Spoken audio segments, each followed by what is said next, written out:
Hello, boys and girls. I hope you're ready for another read aloud. We always talk about our favorite reading spots, and you guys have found some really great spots in your apartments or your homes.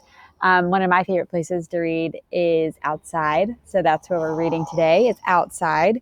So grab your copy of Tiger Rising. If you are at school, you can sanitize your hands and go grab one from the classroom.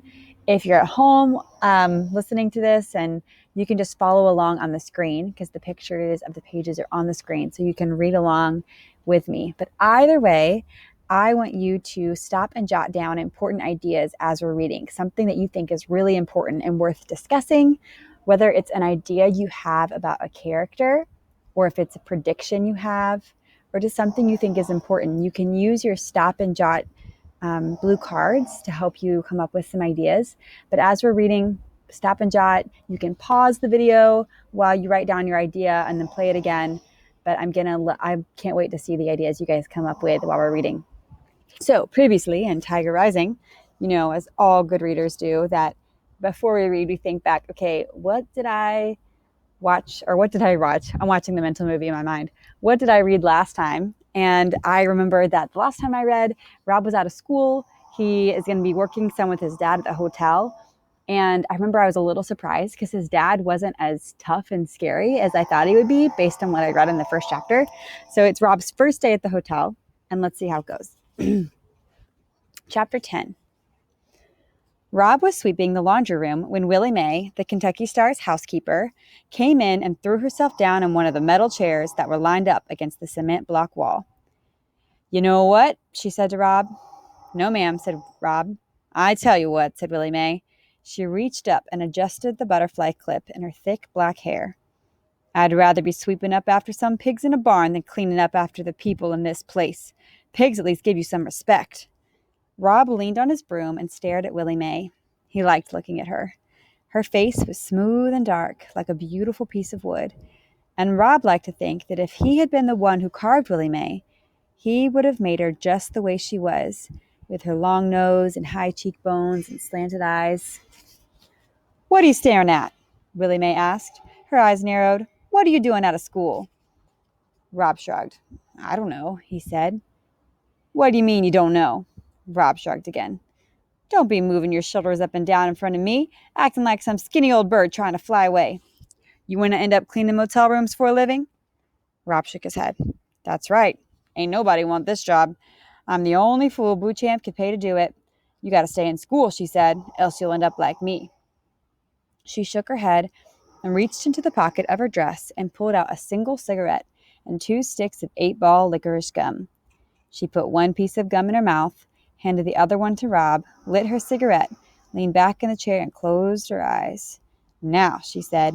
The scent of smoke and licorice slowly filled the laundry room. "Go on and tell me why you ain't in school." "On account of my legs being all broke out," said Rob. Willie Mae opened her eyes and looked over the top of her glasses at Rob's legs. She said after a minute. "How long you had that?" "About 6 months," said Rob. "I can tell you how to cure that," said Willie Mae, pointing with her cigarette at his legs. Sorry. We are in the 4th paragraph. "I can tell you right now. Don't need to go to no doctor." "Huh?" said Rob. He stopped chewing his gum and held his breath. What if Willie Mae healed him and then he had to go back to school? "Sadness," said Willie Mae, closing her eyes and nodding her head. "You keeping all that sadness down low in your legs. You not letting it get up to your heart where it belongs. You got to let that sadness rise on up." "Oh," said Rob. He let his breath out. He was relieved. Willie Mae was wrong. She couldn't cure him. "The principal thinks it's contagious," he said. "Man ain't got no sense," Willie Mae said. "He's got lots of certificates," Rob offered. "They're all framed and hung up on his wall." "I bet he ain't got no certificate for sense, though," said Willie Mae darkly. She rose up out of her chair and stretched. "I gotta clean some rooms," she said. "You ain't gonna forget what I told you about them legs, are you?" "No, ma'am," said Rob. "What'd I tell you then?" she said, towering over him. Willie Mae was tall, the tallest person Rob had ever seen. "To let the sadness rise," Rob said. He repeated the words as if they were part of a poem. He gave them a certain rhythm, the same way Willie Mae had when she said them. "That's right," said Willie Mae. "You gotta let the sadness rise on up." She left the room in a swirl of licorice and smoke. After she was gone, Rob wished that he had told her about the tiger. He felt a sudden, desperate need to tell somebody who wouldn't doubt him, somebody who was capable of believing in tigers. Now, in this chapter, we met Willie Mae. Why don't you write down on a sticky note, what are your first impressions of Willie Mae? What do you think about her? What kind of person is Willie Mae? So you can go ahead and write that down. Another thing I want you to write about is, what do you think about Willie Mae's theory that the rash is caused by his sadness? What do you think about that? Do you agree, disagree? Why not? That's something else you can write down on a sticky. So why don't you pause and write down your ideas about those two things? What kind of person is Willie Mae? And what do you think about her idea that the rash is caused by Rob's sadness? So write that down, and we're going to keep reading. Chapter 11. That afternoon, Rob was out in front of the Kentucky Star, weeding between the cracks in the sidewalk, when the school bus rumbled up. "Hey!" he heard Norton Threemonger yell. Rob didn't look up. He concentrated on the weeds. "Hey, disease boy!" Norton shouted. "We know what you got. It's called leprosy." "Yeah," Billy shouted. "Leprosy. All of your body parts are going to fall off."